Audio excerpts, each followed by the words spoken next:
Hello everyone, कैसे हैं आप सब स्टूडेंट। आज का जो हमारा टॉपिक है वो काफ़ी इम्पोर्टेंट टॉपिक है और वो है पैराग्राफ राइटिंग। आपके पेपर में पैराग्राफ राइटिंग है वो दो प्रकार से आता है। एक शॉर्ट पैराग्राफ आता है और एक ऐसे टाइप में या इससे थोड़ा बड़ा पैराग्राफ आपको देखने को मिलता है। स्टूडेंट आप मान के चलिए ये जो पैराग्राफ है 5 to 10 मार्क्स का तो आता ही है। अब आज मैं आपको ये बताऊंगी कि एक अच्छा पैराग्राफ आप कैसे लिख सकते हैं। अगर आपने कुछ नियम और स्टेप्स सीख लिए एक अच्छे पैराग्राफ लिखने के लिए तो आपको सारे पैराग्राफ्स याद करने की ज़रूरत नहीं पड़ेगी। सिर्फ आपको अपने दिमाग से इन्हें लिखना है। देखिए स्टूडेंट, सबसे पहले आप एक बात ध्यान रखोगे, जब भी आपको पैराग्राफ का जो क्वेश्चन सोल्व करना होता है वो आपको सबसे एंड में सोल्व करना है। क्यों? क्योंकि उसमें आपकी खुद की क्रिएटिविटी, जो माइंड में आपका जो नॉलेज है उसके बारे में आपसे पूछा जाता है। ये कोई क्वेश्चन नहीं है जो आप याद करोगे और आप लिख दोगे। आपको सिर्फ स्ट्रक्चर आनी चाहिए कि पैराग्राफ लिखना कैसे है। तो आज मैं आपको वन बाय वन सारे स्टेप बताऊंगी कि एक अच्छा पैराग्राफ कैसे लिख सकते हैं। तो मैं स्टार्ट करती हूँ। सबसे पहले हमें ये जानना ज़रूरी है कि पैराग्राफ होता क्या है। तो स्टूडेंट, पैराग्राफ है उसमें शामिल होते हैं क्या क्या चीज़ें। Sentences of series of sentences, इसका मतलब है कि छोटे छोटे सेंटेंसेस हैं या एक साथ खूब सारे सेंटेंसेस को एक ही सेंटेंस में पिरोकर आप लिखते हो, जिसकी जो स्ट्रक्चर होती है वो प्रॉपर होनी चाहिए। मतलब उसकी जो ग्रामेटिकल है, उसके जो मीनिंग्स हैं, उसकी जो व्यूज़ हैं, उसके जो कंसेप्ट हैं, सारे के सारे मैच होने चाहिए। और जो आपका मेन आइडिया है, यानी किसके ऊपर आप पैराग्राफ लिख रहे हो, उसके साथ वो सारी चीज़ें हैं वो कनेक्ट होनी चाहिए। अगर इस तरह से अगर आप कम्युनिकेट करके उस मेन आइडिया को और इस तरह आप एक पैराग्राफ लिखते हैं तो वो आपका पैराग्राफ है वो एकदम करेक्ट पैराग्राफ होता है। अब मैं आपको बताऊंगी कुछ एसेंशियल क्वालिटी, मतलब कुछ आवश्यक विशेषताएं होती है कुछ एक गुड पैराग्राफ लिखने को। तो वो कौन कौन सी होती है? देखिए स्टूडेंट, 3 स्टेप आपको अच्छे से ध्यान में रखने हैं। पहला जो स्टेप है वो है यूनिटी। यूनिटी का मतलब है एकता। यहाँ पर आपको क्या करना होता है कि आप जो भी पैराग्राफ लिखते हैं, जैसे एग्जाम्पल के लिए मैं आपको बताती हूँ कि पिछले ईयर आपके आया था द इम्पोर्टेंस ऑफ ट्रीज़। तो इम्पोर्टेंस ऑफ ट्रीज़ जैसे आपका सेंट्रल आइडिया है, तो उसके ऊपर आप जितने भी सेंटेंसेस लिखते हैं वो लॉजिकली कनेक्टेड होने चाहिए उस सेंट्रल आइडिया से। वो सारे के सारे कनेक्ट होने चाहिए आपके इम्पोर्टेंस ऑफ ट्रीज कॉन्सेप्ट से। This gives unity to entire passage. अगर आपके सारे सेंटेंसेस आपके सेंट्रल आइडिया से अगर संबंधित हैं तो वो आपके पैसेज को एक एकता प्रदान करेगा। मतलब वो एक बंधा हुआ, आपका जो पैसेज है वो एकदम बंधा हुआ लगेगा। जो सेकंड अपना स्टेप है वो है कोहेरेंस। कोहेरेंस का मतलब होता है this is logically and meaningful argument of ideas in a paragraph. कि इसके अकॉर्डिंग जैसे हम कोहेरेंस को कह सकते हैं जैसे ऑर्डर, कि क्रम, कि हमें वन बाय वन बड़े ही लॉजिकल तरीके से और हमारे जितने भी हमें आर्ग्यूमेंट्स देने हैं हमारे आइडियाज़ पे, जो कि जिसके ऊपर अपन पैराग्राफ लिख रहे हैं, वो सारे लॉजिकल होने चाहिए और मीनिंगफुल होने चाहिए। और कोहेरेंस में 2 चीज़ें और ऐड करोगे आप। एक तो क्या है कि आप जब भी पैराग्राफ लिखोगे तो आप खूब सारे लिंकर्स का यूज़ करोगे। लिंकर्स क्या होते हैं? लिंकर्स होते हैं जैसे स्टूडेंट आप 2 सेंटेंसेस लिख रहे हो तो उन 2 सेंटेंसेस को बीच में लिंक करने के लिए जो वर्ड होता है वो करेक्टिव जो वर्ब है वो भी कहलाती है और लिंकर्स भी कहलाता है। इसमें जैसे कुछ फ्रेजेस आ जाते हैं जैसे नोट विथ स्टैंडिंग, ऐसे करके आप अपना सेंटेंस लिख सकते हो। However, constantly, lastly, indeed, as a result, in spite of, ये कुछ एग्जाम्पल्स हैं लिंकर्स के। ये लिंकर्स क्या काम करते हैं कि जैसे आपको 2 सेंटेंसेस लिखने हैं और आप उनको अलग अलग ना लिख के और एक क्रिएटिविटी पैराग्राफ में लाने के लिए इस तरह के ये जो फ्रेजेस हैं या जो लिंकर्स हैं इन्हें आप ऐड करके और आप लिखेंगे तो थोड़ा जो एग्जामिनर है उसके ऊपर काफ़ी इफेक्ट पड़ेगा। और दूसरी बात आप हमेशा याद रखोगे कि प्रोनाउंस आप यूज़ कर सकते हो, जैसे ही, शी, इट, इस तरह के प्रोनाउंस है वो आप एक सेंटेंस से दूसरे सेंटेंस को ऐड करने के लिए यूज़ कर सकते हो। तो ये बात हो गई अपनी कोहेरेंस की। एक बार आप फिर से समझिए कोहेरेंस में क्या होता है कि आप जो भी अपने आइडियाज़ पे आर्ग्यूमेंट्स देते हैं वो सारे के सारे तार्किक होने चाहिए, लॉजिकल होने चाहिए और फैक्ट पर आधारित होने चाहिए। इसमें आपकी कल्पनाएं नहीं चलती। अब जो तीसरा स्टेप है अपना वो है वैरायटी। कि एक composition can be made interesting by adding variety which motivate the reader to read this paragraph. कि जब भी हम कंपोजिशन लिखते हैं, जब भी हम पैराग्राफ लिखते हैं, तो अगर हम उसमें खूब सारी वैरायटीज़ पैदा करते हैं उस पैराग्राफ में, तो उससे क्या होता है कि जो पढ़ने वाला जो रीडर है उसको काफ़ी आपके लिए एक मतलब वो इम्प्रेस होता है आपके जो लिखावट है उससे। इसलिए कहा जाता है कि खूब सारी वैरायटी मतलब आपको जितना भी नॉलेज है उस पैराग्राफ में, उस टॉपिक के बारे में, आपको उसको एक अच्छे प्रभाव तरीके से लिखना चाहिए। You can use both short and long sentences. आप छोटे छोटे सेंटेंसेस भी यूज़ कर सकते हैं और बड़े सेंटेंसेस भी यूज़ कर सकते हैं to bring out the central idea. लेकिन कंडीशन ये अप्लाई होती है कि सेंटेंसेस जो भी हो, लेकिन वो सारे के सारे आपका जो सेंट्रल आइडिया है या जिस पर आपका पैराग्राफ है उसी के ऊपर आपके सारे सेंटेंसेस होने चाहिए, उससे संबंधित होने चाहिए। तो ये तो 3 स्टेप हैं जिन्हें आपको अच्छे से समझना है। अब मैं आपको बताऊंगी कि to write a good paragraph, कि एक अच्छा पैराग्राफ लिखने के लिए आप क्या कर सकते हैं। और इस तरह के ये जो मैं आपको रूल्स बताने जा रही हूँ स्टूडेंट, आप इनका स्क्रीनशॉट लीजिए और आप इन्हें ही बस याद रखिएगा, क्योंकि आपके ज़्यादा से ज़्यादा 60 वर्ड्स यानी 6 लाइन आप मान के चलिए, 60 शब्द है तो 6 लाइन मान के चलिए, और उन 6 लाइन को आपको इतने अच्छे से लिखना है कि उसमें आपके कोई भी मिस्टेक ना हो और पूरे में से पूरे मार्क्स आएँ। अब ये कोई बात नहीं है या ये कोई तरीका नहीं है कि हमने पैराग्राफ याद किया है। आपको याद नहीं करना है, आपको कुछ रूल समझने हैं और फिर अपने माइंड के हिसाब से उन्हें उन रूल को उस पैराग्राफ में डालना है। जैसे रूल मैं बताती हूँ आपको। पहला रूल आप हमेशा याद रखेंगे, रिपीटेशन ऑफ आइडिया और वर्ड्स मेक द कंपोजिशन डल। कि आपके जो आइडियाज़ हैं, जो शब्द हैं, वो बार बार अगर आप यूज़ करते हो पैराग्राफ में, जैसे एक वर्ड को आप 4 बार यूज़ कर रहे हो, उससे क्या पता चलता है, उससे एग्जामिनर को ये पता चलता है कि आप में ज्ञान की कमी है, इसलिए आप बार बार रेपिटेशन करते हो। तो आपको ये चीज़ बिल्कुल छोड़नी होगी, हर सेंटेंस है वो आपका फ्रेश और नया होना चाहिए। जो दूसरी बात है, जो दूसरा टॉपिक है वो ये है, you have to identify the central idea.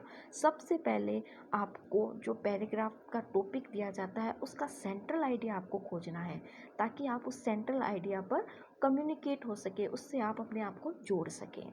जो तीसरा रूल है वो ये है, choose the sentences that effectively communicate the central idea. जब आपके दिमाग में जब वो सेंट्रल आइडिया आ जाता है, उसके बाद एक एक करके जो सेंटेंसेस हैं वो आप इस तरह लिखोगे कि सारे के सारे सेंटेंसेस आपके सेंट्रल आइडिया से कम्युनिकेट होने चाहिए। जो चौथा काफ़ी इम्पोर्टेंट जो टॉपिक है या जो रूल है वो ये है, यूज एग्जाम्पल्स एंड इलस्ट्रेशन। कि मान लीजिए आपको जो टॉपिक आया है पैराग्राफ का, उस पर आपको पहले से नॉलेज है, तो उस पर आप कोई एग्जाम्पल कहीं से भी निकाल के दे सकते हैं या कोई उदाहरण प्रस्तुत कर सकते हैं। जैसे अगर मैं एक एग्जाम्पल आपको बताऊं, पिछली बार आया था द इम्पोर्टेंस ऑफ ट्रीज़। तो आपने आपकी एक जो बुक है एसएसटी की, उसमें आपने देखा होगा कि ट्रीज़ के ऊपर जो अमृता देवी थी, उन्होंने कितना उनकी जो इंसिडेंट है उसके बारे में आप लिख सकते हैं कि अमृता देवी ने किस तरह अपनी जान है वो एक पेड़ को बचाने के लिए दे दी। तो इस तरह के छोटे छोटे अगर आप वर्ड्स, कोई स्टोरी में का भी मतलब है कि अगर आपके पास कोई स्टोरी है लेकिन उसका थोड़ा सा सेंट्रल थीम आपको लिखना है, क्योंकि स्टोरी है वो काफ़ी बड़ी हो जाती है, बस उसके कुछ दो लाइन या एक लाइन में आप उसको थोड़ा सा मिनिमाइज़ करके लिख सकते हैं। Give data. और इसके अलावा आपके पास जैसे कोई भी प्रकार का पैराग्राफ है, उसके डेटाज़ हैं, जैसे हम न्यूज़पेपर में हम हर रोज़ पढ़ते रहते हैं, उसके जो फैक्ट्स हैं वो आपको वास्तविक देने हैं और कुछ एविडेंस, कुछ सबूत भी आप। इसके अलावा आप ये भी ध्यान में रखेंगे, examine quotes what other people से। और आप किसी भी टॉपिक के ऊपर कोई किसी दूसरे इंसान का कोटेशन भी डाल सकते हैं जो काफ़ी फेमस हो। मतलब कोटेशन डालने पर आपके पैराग्राफ की जो इफ़ेक्टिविटी है वो बहुत ज़्यादा बढ़ जाती है। और ये जो चीज़ है वो आपको सबसे ज़्यादा नॉलेज में रखनी है कि आप कोई भी कोटेशन है वो इन्वर्टेड कोमा में डालकर लिख सकते हैं। Compare and contrast. अगर ऐसा कोई टॉपिक आ जाए जिसकी कुछ आपको अच्छी बातें बतानी है और उसका कुछ आपको नेगेटिव वैल्यू देना है, तो आपको पहले कंपेयर भी करना है और कॉन्ट्रास्ट भी करना है। लेकिन सिर्फ आपको ये बात ध्यान रखना है कि ये जितने भी शब्द हैं या जितनी भी आपकी आइडिया हैं, उन्हें आपको सीमित वर्ड्स में लिखना है।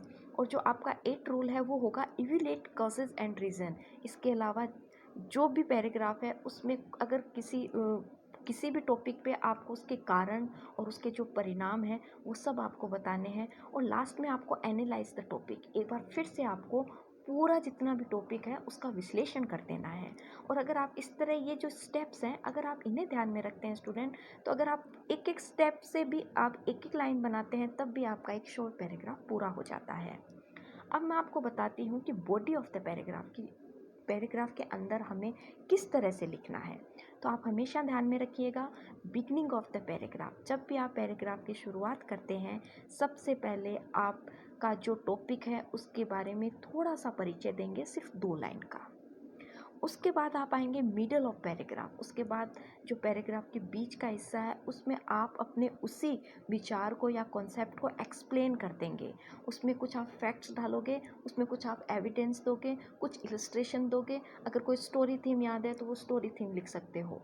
इस तरह से आप उसको थोड़ा बढ़ाओगे और 4 सेंटेंसेस में आप अगर उन्हें कंप्राइज कर सकते हो तो आपको करना होगा। अब हम बात करते हैं एंड ऑफ द पैराग्राफ, और लास्ट में आपको क्या करना है, जो लास्ट की 2 लाइनें होगी उसमें आपको अपने पॉइंट्स को वापस रीस्टेट करना है कि आपको ये ऐसे लगना चाहिए कि जितना भी आपने लिखा है उसको आप सारा लिंक कर दो, उसमें कंक्लूजन डाल दो। इस तरह से जो पैराग्राफ तैयार होगा वो आपका एकदम एक्यूरेट और एक गुड पैराग्राफ तैयार होगा। अब मैं आपको एक एग्जाम्पल बताती हूँ। जैसे आपके पिछली ईयर आया था इम्पोर्टेंस ऑफ ट्रीज़, आपको सिर्फ 60 शब्दों में लिखना था, यानी 6 लाइन मान लीजिए, ज़्यादा से ज़्यादा आप 7 लाइन भी लिख सकते हैं। तो इसमें आप सबसे पहले क्या करेंगे, अब मान लीजिए इम्पोर्टेंस ऑफ ट्रीज़ को मैंने लिखा है, लेकिन इसके अलावा जो भी टॉपिक आता है उसको लिखने की जो शैली है वो यही रहनी चाहिए। सबसे पहले आप क्या करोगे, जैसे मैंने लिखा है, people without children would face a hopeless future, a country without trees is almost as helpless. इसका मतलब क्या है, सबसे पहले मैंने कोटेशन डाल दिया है कि भाई जिस तरह लोग होते हैं वो बच्चों के बिना उनका कोई भविष्य नहीं है, उसी प्रकार एक देश का बिना पेड़ों के कोई भविष्य नहीं है। तो इस तरह मैंने एक कोटेशन डाल दिया, उसी तरह आप भी एक कोटेशन आपके हर प्रकार के पैराग्राफ में डालोगे। उसके बाद मैंने लिखा है, our ancestors use to worship trees and protect them like their children. अब देखिए, आप एक चीज़ देखिए, इंपॉर्टेंस ऑफ ट्रीज बताइए, मतलब सबसे पहले दिमाग में ये लाओगे कि हमें सिर्फ पेड़ हमें क्या क्या देते हैं और हमारे जीवन में उनकी क्या इंपॉर्टेंस है, हमें वो बताना है। ना कि इसके कोई फैक्ट दे देने हैं कि हमारे इंडिया में इतने ट्रीज़ हैं या हमारे इतने वन हैं या इनके आंकड़े दे रहे हो, इन सब से हमें कोई वो मतलब नहीं है। हमें एकदम सोशल वे में आकर और ट्रीज़ हमें क्या क्या देता है वो हमें बताना है। तो सबसे पहले हम शुरुआत इस तरह करेंगे कि हमारे जो पूर्वज थे वो तो पेड़ों को पूजते थे, protect them like their children, जैसे हम बच्चों की देखभाल करते हैं वैसे हमारे जो एंसेस्टर थे वो पेड़ों की देखभाल करते थे। Tree trees provide us food, would, fibres and medicine. Trees हमें क्या क्या देते हैं, खाना देते हैं, लकड़ी देते हैं, फाइबर्स देते हैं, मेडिसिन देते हैं। दे कंजर्व नेचुरल रिसोर्स, और जितने भी प्राकृतिक जो रिसोर्सेज हैं वो भी किसकी वजह से हैं, इन्हीं की वजह से हैं। Their roots hold the soil together, और उनकी जो जड़ें हैं वो हमेशा जो मिट्टी है उसको पकड़ के रखती है। Their roots hold the soil together, moreover trees roots help store water underground. और फिर क्या होता है कि वो जो रूट्स होती है उसकी वजह से और जो अंडरग्राउंड में जो पानी है वो स्टोर रहता है, तो इसी वजह से भी वो हमारी खूब हेल्प करते हैं। अब यहाँ पर देखिए, मोर ओवर इसका मतलब है, ये मैंने एक लिंकर्स का यूज़ कर दिया है बीच में। Trees roots help store water underground. Trees provide homes for birds, trees हैं वो बर्ड्स के लिए घर देते हैं। Shelter for wildlife creatures, जो वाइल्ड लाइफ के जो जीव जंतु हैं उन्हें भी शरण देते हैं। रिक्रिएशन स्पॉट फॉर वैकेनिस्ट, यानी जो छुट्टियां मनाने के लिए जो लोग जाते हैं तो उनके लिए भी वो अलग अलग प्रकार के स्थानों का वो सृजन करते हैं। They give us oxygen, trees loaded with fruit band, और इसके अलावा वो हमें ऑक्सीजन भी देते हैं। और ट्रीज़ है वो पूरी तरह से है ना लोडेड होते हैं किससे, फ्रूट से। This way they teach man the lesson of humanity, और ट्रीज़ की जो ये विशेषता है वो क्या मानवता को क्या सिखाती है, एक पाठ सिखाती है trees from birth till their death give many useful thing to humankind. और जो पेड़ होते हैं वो अपने जन्म से लेके और मृत्यु तक पता नहीं कितनी यूज़फुल चीज़ें हैं वो अपनी मानवता को देकर जाते हैं। So they are very important and special for a man. इसलिए जो पेड़ हैं वो काफ़ी इंपॉर्टेंट और स्पेशल होते हैं हर इंसान के लिए। और लास्ट में देखिए मैंने कंक्लूजन में फिर से 2 लाइन ऐड की है। On the last day on earth I would like to plant a tree. कि जिस दिन मेरा इस धरती पर लास्ट दिन होगा तो मैं क्या करूँगा, मैं एक ट्री लगाना पसंद करूँगा, एक पेड़ लगाना पसंद करूँगा। तो स्टूडेंट इस तरह से अगर आप एक पैराग्राफ लिखते हैं तो आपके फुल में से फुल मार्क्स आने के पूरे चांसेस रहते हैं। अगर स्टूडेंट आपको मेरा ये वीडियो पसंद आया हो तो प्लीज़ मेरे चैनल को लाइक कीजिए, सब्सक्राइब कीजिए। Thank you so much.